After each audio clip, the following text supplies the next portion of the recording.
Live போய்ட்டுமா start. வணக்கம் Praveen.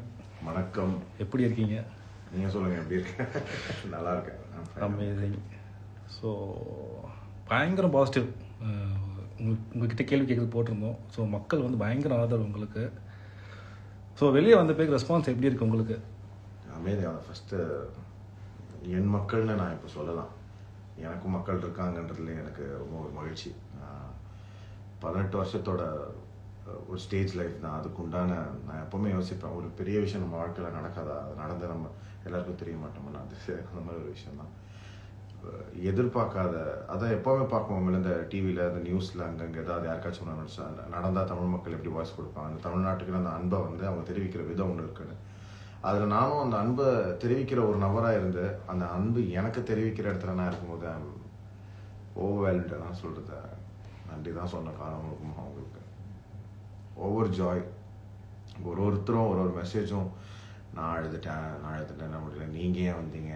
So அவங்களோட இப்போ தெரியுது எப்படி இந்த ஊர் இவ்வளோ வருஷம் இவ்வளோ ஸ்ட்ராங்காக இவ்வளோ எமோஷன்ஸோட கலந்து இவ்வளோ பெரிய இண்டஸ்ட்ரி எப்படி மேலே மேலே நம்ம போயிட்டே இருக்கோன்றதுக்கு எனக்கு கொடுத்த ஆதரவும் அந்த அன்பு தான் ஒரு மிகப்பெரிய ரீசன். பிக் பாஸோட எக்ஸ்பீரியன்ஸ் எப்படி இருந்தது உங்களுக்கு?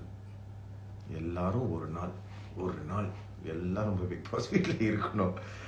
It is one of the most என்ன சொல்கிறது, ஒருத்தருக்கு இந்த மாதிரி ஒரு ஒரு அட்மாஸ்பியர் அமைஞ்சிட்டா அவங்க வாழ்க்கையில் அவங்க சிதைஞ்சு போகக்கூடிய ஒரு சிந்தனையே வராது. அவங்க தப்பான ஒரு வழியில் போகிறதுக்கோ இல்லை வாழ்க்கையில் நம்ம இது முடியாதுன்னு நினைக்கிறதுக்கோ அந்த மாதிரி ஒரு சிந்தனையே கொடுக்காத ஒரு வீடு. எப்போவுமே காம்படிட்டிவாக, எப்போவுமே அடுத்து என்ன ஒரு நிமிஷத்தோட வேல்யூ அந்த வீடு எனக்கு ரொம்ப நல்லா சொல்லி கொடுத்துச்சு. ஒரு நபரோட பேசும்போதும் அவங்களோட 20 டிஃப்ரெண்ட் கேரக்டரான மக்கள்கிட்ட நம்ம பேசுவோம். அந்த 20 டிஃப்ரெண்ட் கேரக்டரில் வந்து நம்ம இப்போ கரண்ட் சொசைட்டியில் இருக்கிறவங்க எல்லாருமே அதில் அடங்கிடுவாங்க. அந்த மாதிரி ஒருத்தர் கூட நம்ம பேசும்போது அவங்களோட நம்ம ப்ரிப்பேர் பண்ணிடும் அந்த வீடு. நம்ம வாழ்க்கையில் அடுத்த கட்டத்துக்கும் சரி எங்கே போனாலுமே நம்மளை ரொம்ப ஸ்ட்ராங்காக ப்ரிப்பேர் பண்ணக்கூடிய ஒரு இடம். அந்த வீட்டில் நான் சீக்கிரம் வந்துட்டேன்னு நினைக்கும்போது எனக்கு ரொம்ப சங்கடமாக இருக்குது. அவ்வளோ பவர்ஃபுல்லான ஒரு வீடு. அந்த வீட்டில் எல்லாமே உண்மையாக இருக்கும். எனக்கு தெரிஞ்சு பிக் பாஸ் வீடுங்கிறது ஒரு தனி உலகம்.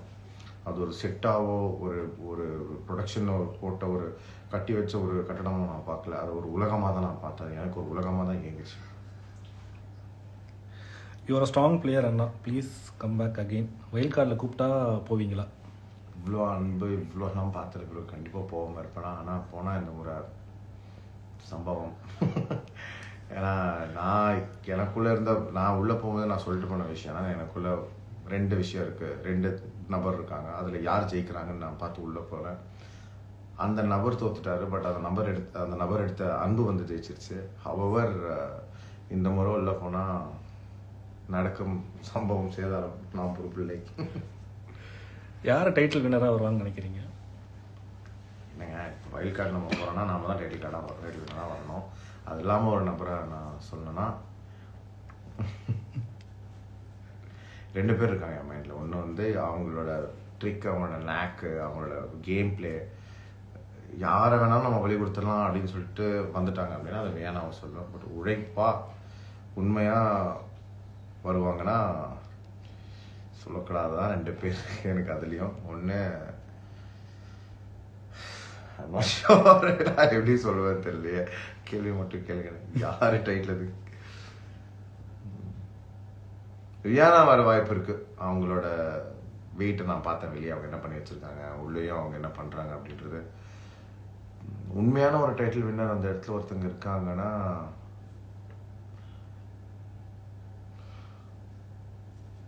காணா வினோத் மாமா.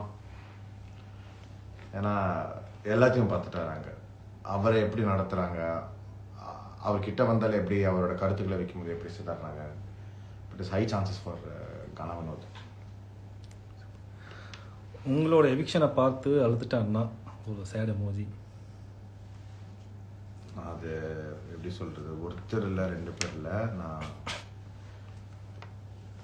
நான் என்ன நினச்சேன், ஃபார் எக்ஸாம்பிள் ஒருத்தர் செத்ததான் இப்படி இருக்கும், செத்துட்ட பிறகு தான் எல்லோரும் சொல்லுவாங்கல்ல இந்த மாதிரி அந்த மனசு இருக்கும்போது யாருமே கண்டுக்கலையாடா அப்படிங்கிற மாதிரி தான் ஒரு ஃபீலிங் இருக்குது. இவ்வளோ பேர் அழுது நான் ரொம்ப உடஞ்சி போய் வீட்டுக்கு வந்தேன். எனக்கு தைரியம் கொடுத்தது என் ஒய்ஃபு, மாமா, தமிழ், நந்தினி இவங்க தான் எனக்கு தைரியம் கொடுத்தாங்க. ஒன்றும் இல்லை நீங்கள் பாரு அப்படின்னு சொல்லிட்டு. நான் அதுக்கப்புறம் இறங்கி பார்த்தா ஐ வாஸ் ஃபுல்லாக ஃப்ளமெக்ஸ் ஆகிட்டேன். இத்தனை பேர் இவ்வளோ பேர் அழுகிறதுனா நான் நினச்சேன் நான் எனக்குள்ளே நான் பண்ணி என்ன நானே ரொம்ப திட்டிக்கிட்டே இருந்தேன். நீ ஒன்றும் பண்ணலையோ. அப்போ நம்ம ஏதோ ஒரு கார்னரில் ஏதோ ஒரு ஜஸ்டிஸ் பண்ணியிருக்கோம். அந்த ஜஸ்டிஸ்க்கான அந்த ஒரு கண்ணீருமே வந்து எனக்கு என்ன சொல்கிறது, அது ஒரு கண்ணீருக்குமே நான் ஒரு ஒர்க் நான் கண்டிப்பாக பண்ணுவேன். ஏதோ ஒரு இடத்துல அவங்க எது வச்சு நம்பிக்கை நான் காப்பாற்றுவேன். குரூப்பிசம் இருக்கா இல்லையா? அப்படி இருந்தால் அந்த குரூப் யார்? பயங்கரமாக இருக்குது குரூப்பிசம். அந்த சூப்பர் டெலக்ஸ் ரூமில் யாரெல்லாம் தங்குறாங்களோ அவங்க ஒரு குரூப்பு. அந்த குரூப்லேருந்து தனித்தனியாக அந்த 7 பேருமே ஒரு குரூப் வச்சுருக்காங்க. அந்த 7 பேருமே வந்து தனியாக ஒரு குரூப்பை நடத்துவாங்க. கானா வினோத்துக்கு ஒரு குரூப் இருக்குது, சபரி தனியாக ஒரு குரூப் பிக்டான ஒரு குரூப்பை நடத்துவார், கனியக்கா வந்து தேர்ந்தெடுத்த ஒரு குரூப்பை நடத்துவாங்க, எஃப்ஜே வந்து வெளியே ஒரு குரூப்பு, உள்ள ஒரு குரூப்பு. இங்கே ஒரு குரூப்பிசம் எப்படின்னு சொன்னால் எல்லாருமே தனித்தனியாக வேறு குரூப்பில் செட் ஆகுற வரைக்கும், டியூன் ஆகுற வரைக்கும் வேறு குரூப்பில் அப்படியே குழஞ்சு ஒருத்தர் ஆனால் ஏமாற்றிட்டு தான் இருக்காங்க. யாரும் நிலையான ஒரு குரூப்பில் இல்லை. ஆனால் எல்லாருமே மேக்ஸிமம் தனியாக ஆட பயப்படுறாங்க. அப்படி பார்த்தீங்கன்னா கொஞ்சம் தனியாக தைரியமாக நின்று விளையாடுறதுன்னா நம்ம வாட்டர்மெலன் தான். ஏன்னா வாட்டர்மெலனுக்கு எதுவுமே கொடுக்கறதுக்கு எதுவுமே இல்லைனாலுமே அந்த ஒரு விஷயத்தில் கான்ஃபிடன்ஸ்ன்ற விஷயத்தில் வந்து பார்வை கூட இதை எடுத்துக்குவார். எனக்கு யார் இல்லைனா நான் இருக்குவேன் அப்படிங்கிற மாதிரி தனியாக இருப்பார். ஸோ குரூப்பிசம் இல்லாமல் அங்கே யாருமே இல்லை. எல்லாருமே ஒரு குரூப்பில் கண்டிப்பாக இருக்காங்க. அந்த குரூப்போட minimum strength 2, Subiksha and Viana. அங்கேருந்து ஆரம்பிக்கும். அவங்க வேற மாதிரி, அவங்க 2 பேர் குரூப் அடிச்சுக்க முடியாது. சிவனும் சக்தியும் சேர்ந்தா மாசுடா அப்படின்னு 2 பேர். நான் எங்கேருந்து முளைச்சிக்கிட்டே இருந்தேன். அந்த கேமரா திரும்பி பார்த்தேன்னா ஐயோ இவன் பார்க்குறானே அப்படின்னு பார்த்தாங்க. ஸோ குரூப்பிசம் வச்சு தான் அங்கே லைட்டாக மூவ் ஆகிட்டு இருக்கு எல்லாமே. அது இல்லாமல் அவங்களால அங்கே இருக்க முடியாதுன்னு நான் நினைக்கிறேன். அதில் என்னால் இருக்க முடியாது. அது it is not my thing. என்னால் ஒரு குரூப்புக்குள்ளே போனாலே அவங்களோட சிந்தனைக்குள்ளே நம்மளை மாற்றிடுவாங்க. அவங்களோட சிந்தனைக்கு நம்மளை டியூன் பண்ணி விட்டுருவாங்க. So it is not my thing. You're a multi talented person. எப்போதுமே உங்கள் பெஸ்ட்டை கொடுத்துருக்கீங்க. One deserving contestant. Please wild கார்டுக்கு வாங்க, என்ட்ரி கொடுங்க. போவோம், வைல்ட் கார்டுக்கு போவோம். தேங்க்யூ. மல்டி டேலண்டட் அப்படிங்கிறது நான் அது எங்கெல்லாம் என்னால் பெர்ஃபார்ம் பண்ண முடியுமோ நான் பெர்ஃபார்ம் பண்ணி காமிச்சிருக்கேன். பட் இன்னும் நிறைய லோடு இருந்துச்சு என்கிட்ட. அது எல்லாமே கொஞ்சம் கொஞ்சமாக காட்டணும்னு இருந்தேன். பட் அதுக்குள்ளே இப்படி ஆயிடுச்சு. ஸோ நிறைய miss you Praveen, good player, strong player, peoples winner, அந்த மாதிரி நிறைய வந்துக்கிட்டு இருக்கு. அவங்களுக்கு என்ன சொல்ல விரும்புகிறீங்க? ரொம்ப நன்றி. எங்கேயோ போல இங்கே தான் இருக்கேன். கண்டிப்பாக அவனுடைய வைல்ட் கார்டில் உள்ளே போனால் பர்ஃபார்மன்ஸ் வேறு மாதிரி இருக்கும். அப்படி அது அவங்க கையில் இருக்குது. பட் அந்த அன்பு வந்து இது அன்பு கூடவே அப்படியே இருந்துடலாங்க.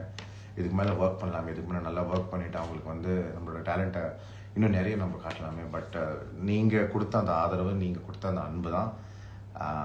I love you all. I love you so much. Thank you so much. எனக்கு ஒரு தைரியம் வந்துருச்சு. நான் இருக்கேன். இப்போ ஜனங்க இருக்காங்க.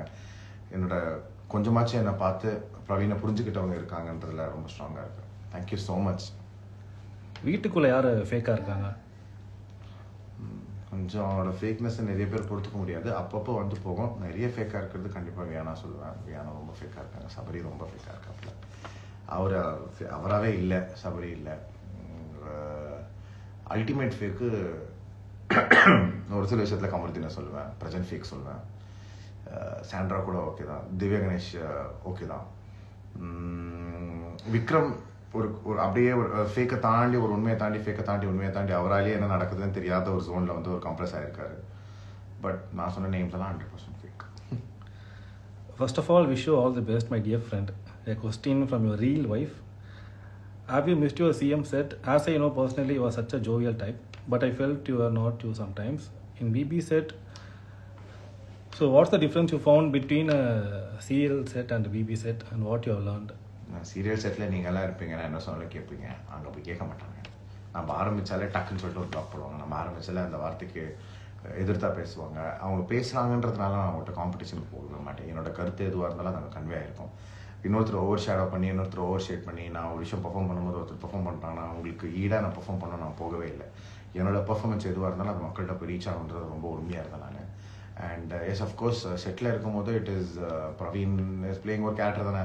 சின்ன மருமகளை நான் ஆறுமுகமாக இருந்தேன். அது ஆறுமுகம் கலந்த ஒரு பிரவீன் அங்கே இருக்கும். இங்கே வந்து அது உண்மையான பிரவீன் தான் இருக்கும். அண்ட் இந்த வாய்ப்பை வந்து இந்த மாதிரியான ஒரு கிளாஸ்ட்ரோஃபாபிக்கான ஒரு இடத்துல நான் இது வரைக்கும் இருந்த பிரவீன் வேண்டாம், நமக்கு இந்த ஃபோக்கஸ்டான ஒரு பிரவீனாக இருக்கும்ன்றதால ரொம்ப ஃபோக்கஸ்டான ஒரு பிரவீனாக நான் இருந்தேன். அஃப்கோர்ஸ் இன்னும் ஃபன் பண்ணியிருக்கலாம். பட் அந்த ஃபன் பண்ணுறதே வச்சுக்கிட்டு நிறைய பேர் இருந்தாங்க. நான் அவங்களுக்கும் என்ன சொல்கிறது, கொஞ்சம் ஸ்பேஸ் கொடுக்கணுன்ற இடத்துல தான் நான் என்ன எழுதணும்னு தோணுது. But yeah, real wife. நன்றி. உங்கள் அடுத்த பிளான் என்ன? அடுத்த பிளான் ஃபஸ்ட்டு ஐசுகாலத்தில் திருச்செந்தூர் கோயிலில் ஒரு தாலி கட்டணும். அப்பா அம்மா முன்னாடி ஒரு தாலி கட்டணும். அது நடந்துடும். அடுத்த மேஜர் பிளான்னு சொன்னால், என்னால் எங்கெல்லாம் போய் வேலை கேட்க முடியுமோ அங்கெல்லாம் நான் வேலை கேட்கணுன்னு இருக்கேன். இப்போ எனக்கு 7 மொழி தெரியும். அதில் எத்தனை மொழியில் நான் நடிக்க முடியுமோ அத்தனை மொழியில் நான் நடிக்கணும். நான் பாட்டு எழுதுவேன், நிறைய பாட்டு எழுதணுன்னு இருக்கேன். அப்படி நிறைய சாங்ஸ் எழுதி வச்சுருக்கேன். என்னோட ஒரு ஸ்டைல் ஆஃப் சிங்கிங்கில் நிறைய சாங்ஸ் எழுதி வச்சுருக்கேன்.